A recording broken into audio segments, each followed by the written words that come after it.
waxaad arkaysaan oo indhihiinu qabanayaan maaha caws ee waa qamandii bislaatay oo joogta xilligii la goosan lahaa. waa sidaa idiin muuqata.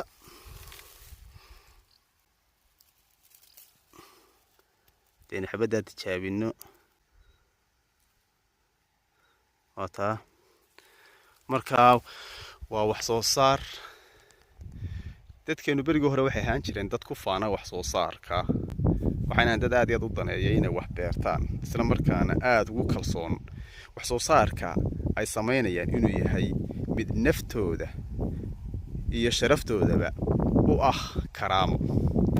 marka biyihii dambe waxaa dhacday inay dad badani ay runtii aad iyo aad uga gaabiyeen wax soo saar sameeyaan, iyagoo saameeyeen mucaawinooyin la siiyo oo aad moodo inay yihiin dagaalo lagula jiro dadka in wax soo saarkoodu hoos u dhaco.